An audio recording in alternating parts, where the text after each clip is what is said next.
திருதிருப்புன்னு hero ஆகிட்டார் இந்த DSP Sundaresan ஐயா. டிபார்ட்மெண்ட்டு அவரை என்ன பண்ணுறதுன்னு தெரியாமல் தவிச்சுக்கிட்டு இருக்கு. அதாவது ஒரு பக்கம் அவரை எப்படியாச்சும் அடக்கி ஒடுக்கி ஒரு ஓரமாக உட்கார வச்சிடணும் யூனிஃபார்மை கலட்டி, இன்னொரு பக்கம் கலட்டாமல் விட்டாங்கன்னு வைங்கள அவர் சொன்ன அந்த இதெல்லாம் உண்மையாகி போயிடும். என்ன பண்ணுறதுன்னு தெரியாமல் ரெண்டு பக்கமும் அடி வாங்குற மத்தளம் மாதிரி உட்கார்ந்துருக்கு டிபார்ட்மெண்ட். இப்போ இந்த சுந்தரேசன் ஐயா டியூட்டியில் இருக்கப்போ ஒரு பேட்டியை கொடுத்தாருல, ஆக்சுவலி அது தப்பு. டியூட்டியில் இருக்கப்போ பேட்டி கொடுக்கறது அவங்களோட, அதாவது யூனிஃபார்ம் சிவில் கோடோட லா படி தப்பு, பண்ணக்கூடாதுன்னு இருக்காங்க. அதுலேயும் முக்கியமாக இந்த உள்ளுக்குள்ளே நடக்குதுல்ல விஷயம், கான்ஸ்டபுள்லேருந்து கமிஷனர் வரைக்கும் யாராக இருந்தாலும் இந்த உள்ளுக்குள்ளே நடக்கிற விஷயத்த எக்காரணத்தை முதற்கொண்டு வெளியில் வந்து யார்கிட்டையும் கக்கிடக்கூடாது அப்படின்றது அவங்களுக்கு இந்த கற்பை காப்பாற்றுற மாதிரி. உயிரே போனாலும் இதை மட்டும் வெளியில் எப்பயும் சொல்லிடக்கூடாதுன்ட்டு. ஆனால் இப்போ என்னாச்சு, சுந்தரேசன் ஐயா அவரோட கற்பை இழந்துட்டு நிற்கிறாப்புல.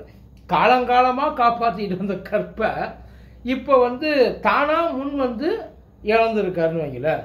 இப்போ இவர் சொல்கிறத பொய் அப்படின்னு சொல்லி ரொம்ப ஈஸியாக சமாளிச்சிடலாம். இன்ஃபேக்ட் சமாளிக்கிறதுல நிரூபிச்சிடலாம். ஏன்னா இது ஒன்றும் பெரிய காரியம் இல்லை. அவர் 6 மாதம் சம்பளம் வரலன்றாப்புல.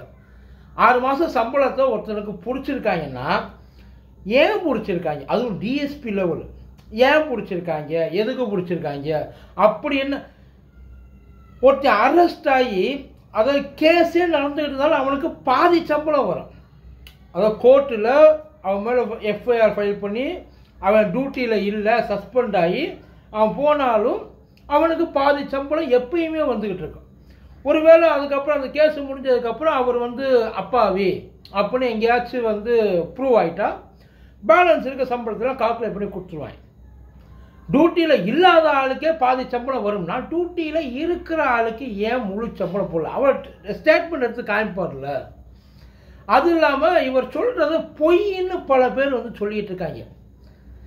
சார் அவ்வளோ பெரிய ஆட்கள், உளவுத்துறையோட ஐஜி ஐயா செந்தில் வேறு, அது இல்லாமல் நம்ம ஐயா டேவிட் ஆசீர்வாதம் ஐயா அவர், இவங்க 2 பேர் மேலேயும் சாதாரணமாக ஒரு பழியை அப்படி சும்மா அப்படி தெளிச்சு விட்டு போயிட முடியுமா என்ன? யோசிச்சு பாருங்க. இவங்க 2 பேர், அது இப்போதைக்கு கேள்விப்படுற வரைக்கும் இவங்க 2 பேர் தான் ஒட்டு மொத்தமாக எல்லாத்தையுமே சொல்லப்போனால் தமிழ்நாட்டையே கண்ட்ரோலில் வச்சுருக்காங்க. யார் என்ன எதை பண்ணணும், அஜித்குமார் வழக்கில் கூட அங்கேருந்து ஆர்டர் வந்திருக்குன்றாங்க, அதெல்லாம் கடந்துட்டு போகுது.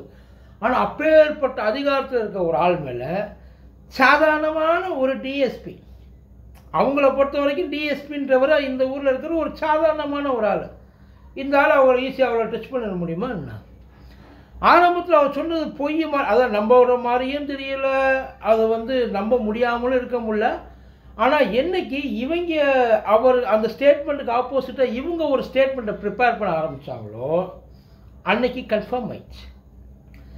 ஏன்னா அவர் சொல்கிற ஒருத்தன் பேசுகிற மூஞ்சியை பார்த்தெல்லாம் வந்து அவன் நல்லவன் உண்மையை சொல்கிறான்னு சொல்லிட முடியாது. ஓரளவுக்கு தான் கணிக்கலாம். நல்லா பட்டைக்கிட்டே போட்டு பேசுறது பூரா ப்ராடாக இருந்துச்சுன்னா நம்ம என்ன பண்ணுறது, அப்படியும் பல பேர் இங்கே ஊருக்குள்ளே இருக்கிறாங்க. ஆனால் இவர் பேசுகிறப்ப அந்த மனுஷன் கொஞ்சம் கூட ஞாபகப்படுத்தி அதுக்கப்புறம் இது பண்ணி யோசித்து எதுக்குமே வந்து எந்த இடத்துலையுமே வந்து ஒரு ஸ்பீட் பிரேக்கரே கிடையாது. அது மாட்டுக்கு ஒரு ஃப்ளோவாக போயிட்டுருக்குன்னு வைங்கள. இந்த பக்கம் அவர் மேலே கம்ப்ளைண்ட்டை பதிவு பண்ணியிருக்காங்க. பொம்பளை பிள்ளைய கையை பிடிச்சிருக்கான், தப்பு தப்பாக பேசுகிறா, லஞ்சம் வாங்கினா. ஆனால் அவர் கேட்குற ஒரே கேள்வி, என் மேலே இப்போ இவ்வளோ குற்றம் குறை சொல்கிறாங்க இல்லை, நான் இதெல்லாம் பண்ணுறப்ப என்ன பண்ணிகிட்டு இருந்தாங்க, அன்னைக்கே பிடிச்சி உள்ளே போட வேண்டியதானே, நீ எல்லாம் சஸ்பெண்ட் பண்ணிவிட்டு என்கொயரி வச்சுட்டு நான் தப்பு பண்ணியிருந்தானே முழுசாக எனக்கு அதுக்கான தண்டனை கொடுத்துருக்க வேண்டியதானே, ஏன் பண்ணலை? இப்போ நாங்கள் கேட்குறோம் ஏன் ஆக்ஷன் எடுக்கலை? அதான் அவர் எஸ்ஐ அந்த காலத்துலேருந்தே அப்படி தான் சொல்கிறாங்க. அப்போயே எஸ்ஐ பண்ணுறப்ப எஸ்ஐ ஏதாச்சும் பண்ணால் பேசாமல் இருந்திருக்கானா, அப்போ இப்போ இருக்கிறவங்கள என்னென்ன லெவலில் யோசிப்பாங்க. நான் தப்பு சொல்லலை, அப்போயே கண்டுக்காம போட்டேன். அதனால தானே இந்த கான்ஸ்டபிள் ஒரு பொண்ணை ஸ்கூடியை காணாமல் போகணுன்னு அந்த பொண்ணை அந்த கான்ஸ்டபிள் கூட்டிகிட்டு போன எல்லாத்துக்கு அது வெளியில் தெரிஞ்சதுனால ஆக்ஷன் எடுத்தேன். வெளியில் தெரியலன்னா அப்போது ஒருத்தன் தப்பு பண்ணான்னா அவன் மேலே ஆக்ஷன் எடுக்காமல் கம்ப்ளைண்ட்டை மட்டும் நோட் பண்ணிட்டு வந்து என்னைக்காச்சும் ஒருத்தன் இவன் நமக்கு எதிராக திரும்புவேன் அன்னைக்கு இவனை வச்சு செய்யலான்னு வச்சுருந்தீங்கன்னா இதில் முதல் குற்றவாளி யார்? இல்லை தெரியல சார், இது வரைக்கும் வந்து இன்ஃபர்மேஷன்ஸ் வச்சு நம்ம கேட்குறோம். நம்ம ஒன்றும் போலீஸில் போய் கண்டுபிடிக்கிறதுக்கு சொல்கிறாங்கல்ல, இவங்க மேலே அவங்க மேலே இவங்க மாற்றி மாற்றி மாற்றி மாற்றி சொல்லிக்கிறாங்கல்ல. இதில் என்ன ஒரு ப்ளஸ் பாயிண்ட் அவருக்கு இருக்குதுன்னா, எங்கே விசாரித்தாலும் அவரை பற்றி ஒன்று சொல்கிறாங்க, கை நீட்டாத மனுஷன், அதாவது காசுக்குன்னு சொல்லிட்டு கை நீட்டாத மனுஷன், கௌரவம் முக்கியம்னு வாழ்கிற மனுஷன், எவனுக்கும் குனியாத ஒரு மனுஷன், வரைய மாட்டான். இதைத்தான் அவங்கள்ட்ட மாற்றி மாற்றி மாற்றி மாற்றி சொல்கிறாங்க. ஆனால் கெட்ட நேரம் பாருங்கள், இப்போ ஏற்பட்ட ஆளுக்கெல்லாம் கோவம் ரோஷம்லாம் வரும். இத்தனைக்கும் அந்த கண்ட்ரோலில் இருந்திருக்காப்புல, பயங்கர கண்ட்ரோலாக இருந்திருக்காரு. நம்ம எதுவும் பேசிடக்கூடாது, இன்னும் 7 வருஷம் தானே, எப்படியாச்சும் எப்படி 30 வருஷம் வந்து கொஞ்சம் கொஞ்சமாக நத்த மாதிரி நகர்ந்தோமா, அதே மாதிரி இதையும் ஓட்டி புல்லான்னு நினச்சிருக்காரு. ஆனால் அதுக்குள்ளே இவங்க வேலையை பார்த்துட்டாங்க, வெறியாயிட்டார் மனுஷன். சார் 6 மாதத்தில் 1000 கேஸு போட்டிருக்கான், இவரை போயிட்டு எப்படி வந்து கெட்ட போலீஸ் நம்ம சொல்கிறீங்க? அந்த இடத்துல அடி வாங்குது. 1000 கேஸு போட்டிருக்காரு, 700 பேருக்கு மேலே அரெஸ்ட் பண்ணியிருக்காரு. கொஞ்சம் கொஞ்சமாக இப்போ எல்லாமே வெளியில் வருது. இப்போ போலீஸை பார்த்தா தான் உண்மையிலே ரொம்ப பயமாக இருக்குது. இதுக்கு முன்னாடிலாம் எவனையே பார்த்து பயந்தான், இப்போ போலீஸை பார்த்தா தான் பயங்கர பயமாக இருக்குது.